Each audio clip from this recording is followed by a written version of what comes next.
तर नमस्कार मित्रांनो, आज मी अशा गावाला जात आहे जिथे लोटांगण पडल्यानंतर आपल्या सर्व बिमाऱ्या दूर होतात. तर चला मग बघूयात ते गाव कोणतं आहे. ही आहे आपले BMW येण्यात आपण जाणार आहे शिरखेडला.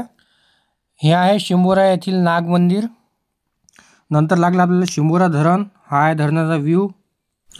आपल्या सर्वांना विनंती आहे की हेल्मेट घालूनच प्रवास करा. हे आहे शिरखेड येथील प्रवेशद्वार.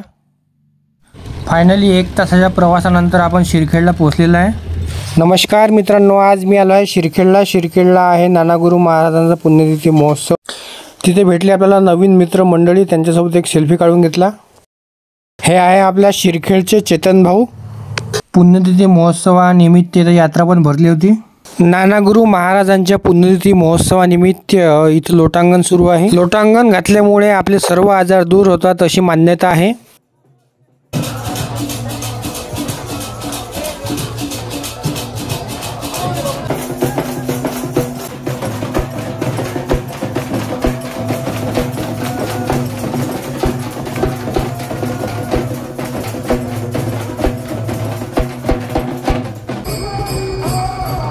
ही आहे आपल्या नानागुरु महाराजांच्या पालखीतील वारकरी मंडळी.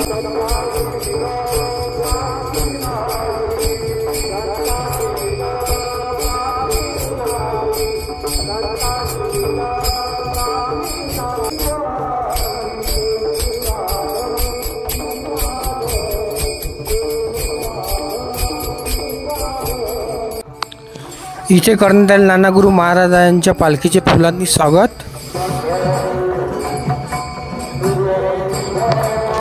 भाविक भक्त पालखीचे दर्शन घेताना. इथे आपण नानागुरु महाराजांचे दर्शन घेऊ शकता.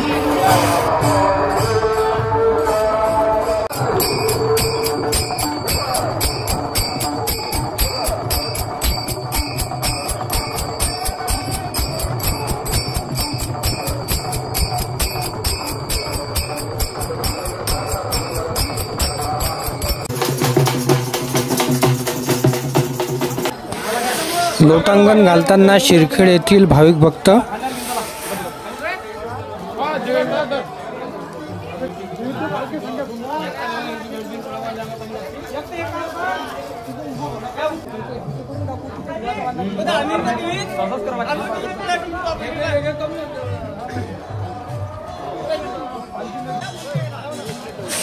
लोटांगण घालून झाल्यानंतर भाविक भक्तांची आंघोळ करून दिली जाते.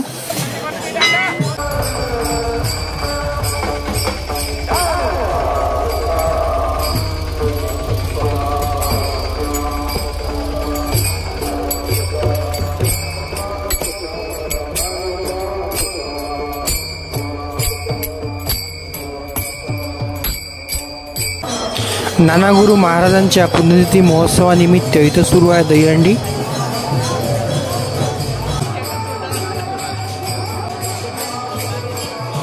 दहीहंडीचा आनंद घेताना भाविक भक्त.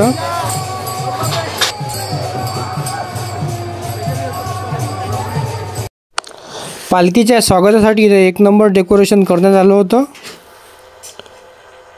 बघा आता पालखी आलेली आहे. खूप सुंदर असं स्वागत इथं पालखीचं करण्यात आलं आहे.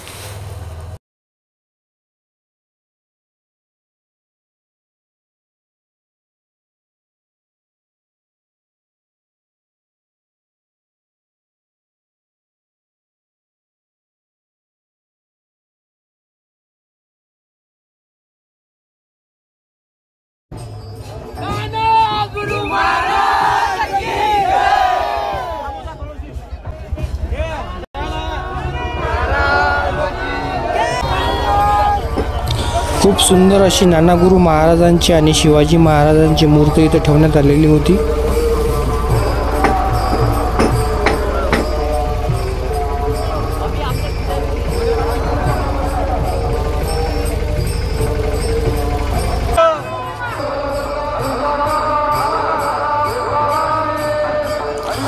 पूर्ण गावामधून पालखी फिरून आल्यानंतर मंदिरामध्ये पालखीचे स्वागत करण्यात आले आणि नानागुरु महाराजांची स्थापना मंदिरामध्ये करण्यात आली.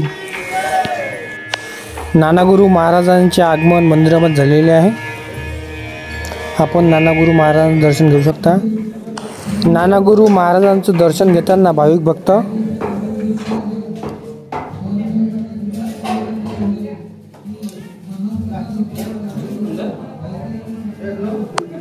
मंदिरामध्ये ज्ञानगुरू महाराजांची स्थापना करण्यात आली.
सर्व महिला मंडळ दुर्गाबाई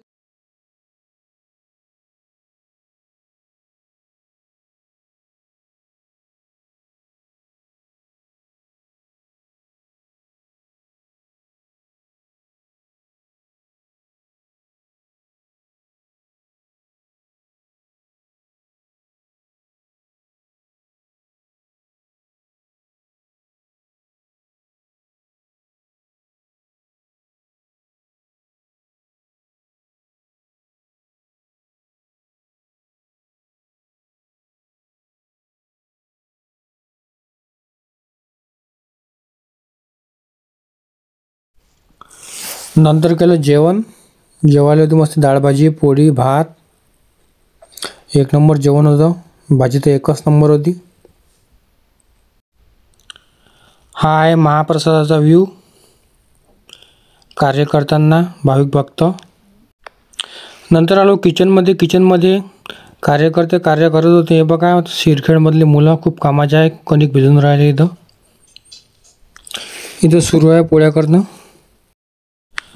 तर अशा प्रकारे किचनमधला व्ह्यू आहे. नंतर निघालो परतीच्या प्रवासासाठी. नंतर मधात लागली यात्रा. रात्रीची वेळ असल्यामुळे यात्रेमध्ये बरीच गर्दी होती.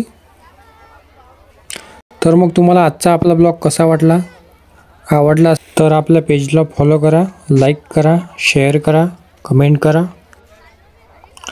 भेटूया अशाच एका नवीन ब्लॉगसह लवकरच. धन्यवाद.